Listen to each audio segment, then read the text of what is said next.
بسم اللہ الرحمن الرحیم۔ ناظرین کرام، آج کی ویڈیو میں ہم آپ کو ایک ایمان افروز قصہ سنائیں گے۔ ایک عالم دین کا قصہ ہے۔ اس قصہ سننے کے بعد اللہ تعالیٰ سے امید ہے کہ آپ کا ایمان بہت مضبوط ہوگا۔ ناظرین کرام، پرانے وقتوں کی بات ہے۔ بغداد میں ایک شخص بہت بڑا عالم تھا۔ لوگ طول علم اور اصلاح کے شوق میں اس کے پاس آتے جاتے تھے۔ ایک مرتبہ انہیں حج بیت اللہ اور روضہ رسول صلی اللہ علیہ وآلہ وسلم کی زیارت کا قصد کیا تو اپنے طلباء کو بھی ساتھ چلنے پر آمادہ کر لیا اور ان سے عہد لیا کہ وہ اللہ تعالیٰ پر توکل کرتے ہوئے چلیں گے۔ دوران سفر یہ لوگ جب ایک گرجا گھر کے قریب پہنچے تو گرمی اور پیاس کی شدت سے نڈھال تھے۔ طلباء نے عرض کیا کہ اے ہمارے استاد گرامی، ہم دن ٹھنڈا ہونے تک اس گرجا کے سائے میں آرام کر لیتے ہیں، پھر انشاءاللہ دوبارہ سفر پر روانہ ہو جائیں گے۔ استاد نے کہا کہ جیسے آپ کی مرضی۔ چنانچہ یہ لوگ اس گرجا کی طرف چل دیے اور اس کی دیوار کے سائے میں پڑاؤ ڈال دیا۔ گرمی سے بے حال لوگوں کو سایہ نصیب ہوا تو وہ جلد ہی نیند کی آغوش میں چلے گئے، مگر استاد نہ سویا۔ وہ انہیں سوتا چھوڑ کر وضو کے لیے پانی کی تلاش میں نکل پڑا۔ اس وقت اس کے ذہن میں صرف ایک ہی خیال تھا کہ کسی طرح پانی مل جائے۔ ابھی وہ گرجا کے سائے میں پانی تلاش کر رہا تھا کہ اس کی نظر ایک کم سن خوبصورت لڑکی پر پڑی جو چمکتے ہوئے سورج کی طرح خوبصورت تھی۔ اس پر نگاہ پڑتے ہی شیطان اس استاد پر غالب آیا اور وہ لڑکی اس کے دل و دماغ پر چھا گئی اور وہ وضو اور پانی کو بھول کر اس کی فکر میں لگ گیا۔ اس نے آہستہ سے گرجے کا دروازہ کھٹکھٹایا تو ایک راہب باہر نکلا۔ اس نے پوچھا کہ تم کون ہو؟ اس نے اپنا تعارف کرایا کہ میں فلاں عالم دین ہوں۔ راہب نے پوچھا، اے مسلمانوں کے فقیہ، تم کیا چاہتے ہو؟ اے راہب، مجھے گرجا کی چھت سے ابھی ایک لڑکی دکھائی دی تھی، وہ تمہاری کیا لگتی ہے؟ راہب نے کہا کہ وہ میری بیٹی ہے، مگر تم اس کے بارے میں کیوں پوچھ رہے ہو؟ استاد نے کہا کہ میں چاہتا ہوں کہ تم اس کی شادی میرے ساتھ کر دو۔ راہب بولا کہ ہمارے دین میں ایسا کرنا جائز نہیں۔ اگر جائز ہوتا تو میں اس سے پوچھے بغیر اسے تمہاری زوجیات میں دے دیتا، حالانکہ میں نے اپنے آپ سے عہد کیا ہے کہ اس کی شادی اس کی پسند سے کرواؤں گا۔ میں اسے تمہارے بارے میں بتاتا ہوں، اگر وہ تمہیں اپنے لیے پسند کرے تو میں تمہاری زوجیات میں دے دوں گا۔ استاد نے کہا کہ یہ تو بڑی خوشی کی بات ہے، برائے کرم مہربانی فرما کر اس کے پاس جائیں اور پوچھیے۔ وہ راہب اپنی بیٹی کے پاس گیا اور سارا ماجرا بیان کیا۔ ادھر یہ استاد ان کی باتیں سن رہا تھا۔ وہ لڑکی بولی، ابا جان، آپ میرا نکاح اس سے کس طرح کر سکتے ہیں، حالانکہ میں عیسائی ہوں اور وہ مسلمان ہے؟ یہ تو اسی صورت میں ممکن ہے کہ وہ نصرانی میں داخل ہو جائے۔ راہب نے کہا، اگر وہ نصرانی ہو جائے کیا تم اس سے شادی کر لو گی؟ تو لڑکی بولی، ہاں کر لوں گی۔ وقت گزرنے کے ساتھ ساتھ استاد کی بے تابی بڑھتی چلی جا رہی تھی۔ ادھر اس کے طلباء بے خبر سو رہے تھے۔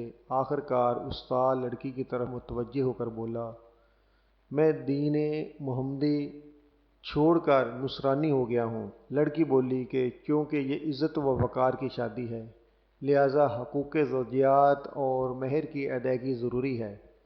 تم حق کہاں سے ادا کرو گے، کیونکہ میں دیکھ رہی ہوں تم فقیر ہو، پھر بھی اگر تم ان خنزیروں کو پورا 1 سال چراؤ تو یہی میرا مہر ہوگا۔ تو وہ بولا، ٹھیک ہے، مگر میری بھی ایک شرط ہے کہ تم اس دوران اپنا چہرہ مجھ سے نہیں چھپاؤ گی تاکہ میں صبح و شام اسے دیکھتا رہوں۔ لڑکی بولی مجھے منظور ہے۔ تو اس نے خطبہ دینے والا عصا اٹھایا اور خنزیروں کی طرف چل دیا تاکہ عصا کے ذریعے انہیں چراگاہ تک لے جائے۔ جب طلبہ نیند سے بیدار ہوئے تو اپنے استاد کو تلاش کرنے لگے۔ جب وہ تلاش بسار کے باوجود نہ ملا تو انہوں نے راہب سے اس کے بارے میں پوچھا، تو جواباً اس نے ساری کہانی سنائی۔ یہ افسوسناک خبر سن کر طلبہ میں کرام مچ گیا، کچھ غش کھا کر گر گئے، کچھ آہ و بکا کرنے لگے۔ پھر انہوں نے راہب سے کہا کہ اب وہ کہاں ہے؟ راہب نے بتایا کہ وہ خنزیر چرا رہا ہے۔ راوی کہتے ہیں کہ پھر ہم اس کی طرف چل دیے تو اسے اسی عصا سے سہارا لیے دیکھا جس کے ذریعے وہ خطبہ دیا کرتا تھا۔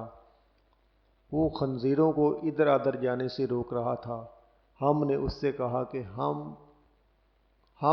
کہا کہ اے ہمارے سردار، یہ تم پر کیسی آزمائش آ گئی؟ پھر ہم نے اسے قرآن پاک، حضور پاک صاحب الاولاق سیاہ افلاق صلی اللہ علیہ وآلہ وسلم کے فعل یاد دلانے لگے۔ اسے قرآن حدیث کے فرامین سنائے تو اس نے کہا کہ مجھ سے دور ہو جاؤ، تم جو کچھ یاد دلا رہے ہو وہ میں تم سے زیادہ جانتا ہوں، مگر مجھ پر اللہ رب العالمین کی طرف سے آزمائش نازل ہوئی ہے۔ ہم نے اسے اپنے ساتھ لے جانے پر بہت زور دیا مگر بری طرح ناکام رہے۔ آخر کار ہم اس کے حال پر کیف افسوس ملتے ہوئے مکہ مکرمہ کی طرف چل دیے اور حج ادا کرنے کے بعد واپس بغداد کی طرف روانہ ہوئے۔ جب ہم اسی مقام تک پہنچے تو ہم نے ایک دوسرے سے کہا کہ آؤ دیکھتے ہیں کہ اس پر کیا گزری، شاید وہ نادم ہو کر اللہ تعالیٰ کی بارگاہ میں توبہ کر چکا ہو اور اپنی حالت سے واپس لوٹ آیا ہو۔ ہم اس کے پاس پہنچے تو اسے اسی حالت پر پایا، وہ خنزیروں کی دیکھ بھال کر رہا تھا۔ ہم نے اسے سلام کیا اور نصیحت یاد دلائی اور قرآن پاک پڑھ کر سنایا مگر اس نے کوئی جواب نہ دیا۔ ہم ایک بار پھر حسرت زدہ دل لیے واپس ہو گئے۔ جب ہم گرجا گھر سے تھوڑی دور پہنچے تو ہم نے گرجے کے پیچھے سے ایک سائے کو اپنی طرف بڑھتے ہوئے دیکھا۔ وہ شخص چیخ چیخ کر ہمیں ٹھہرنے کا کہہ رہا تھا۔ ہم رک گئے۔ قریب آنے پر معلوم ہوا کہ ہمارے وہی استاد ہماری جانب آ رہے ہیں۔ جب وہ ہم سے آ کر ملے تو بولے، میں گواہی دیتا ہوں کہ اللہ تعالیٰ کے سوا کوئی معبود نہیں اور وہ حضرت محمد صلی اللہ علیہ وآلہ وسلم اللہ کے رسول ہیں۔ میں اللہ تعالیٰ کی بارگاہ میں توبہ کر چکا ہوں اور اپنی پچھلی حالت سے رجوع کر چکا ہوں۔ یہ آزمائش میری ایک ایسی خطا کے سبب تھی جو میرے اور میرے رب کے درمیان تھی۔ اس نے میری اس خطا کے سبب مجھ پر عطا فرمایا تھا۔ یہ آزمائش جو تم نے دیکھی اس سبب تھی۔ ہم اس پر بہت خوش ہوئے اور بغداد لوٹ آئے اور ہمارے استاد پہلے سے زیادہ عبادات اور مجاہرات میں مصروف ہے۔ ایک دن ہم ان کے گھر ان سے علم دین حاصل کر رہے تھے کہ ہم نے ایک عورت کو دروازہ کھٹکھٹاتے ہوئے دیکھا تو ہم باہر نکلے اور پوچھا، اے خاتون محترمہ کیا کام ہے؟ اس نے کہا کہ میں شیخ صاحب سے ملنا چاہتی ہوں۔ ان سے کہو کہ فلاں راہب کی بیٹی آپ کے ہاتھ مسلمان ہونے آئی ہے۔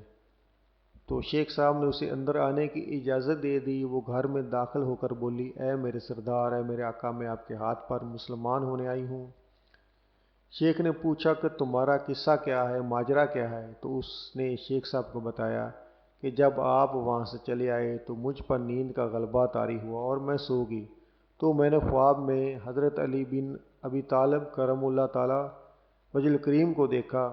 آپ رضی اللہ تعالیٰ عنہ فرما رہے تھے کہ دین محمدی کے علاوہ کوئی دین سچا نہیں۔ آپ رضی اللہ تعالیٰ عنہ نے 300 مرتبہ یہ بات ارشاد فرمائی، پھر فرمایا کہ اللہ تعالیٰ نے تیرے ذریعے اپنے ایک بندے کو آزمایا، چنانچہ اب میں آپ کے پاس آ گئی ہوں اور آپ کے سامنے گواہی دیتی ہوں کہ اللہ تعالیٰ کے سوا کوئی معبود نہیں، حضرت محمد صلی اللہ علیہ وآلہ وسلم اللہ تعالیٰ کے رسول ہیں۔ شیخ اس عورت کے اپنے ہاتھ پر مسلمان ہونے کی وجہ سے بہت خوش ہوئے۔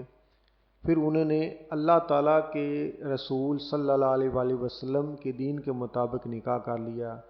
جب ہم نے ان سے اس خطا کے بارے میں پوچھا جو ان کے اور اللہ تعالیٰ کے درمیان راز، تو انہوں نے بتایا کہ میں کسی جگہ سے گزر رہا تھا کہ ایک نصرانی آ کر مجھ سے لپٹ گیا۔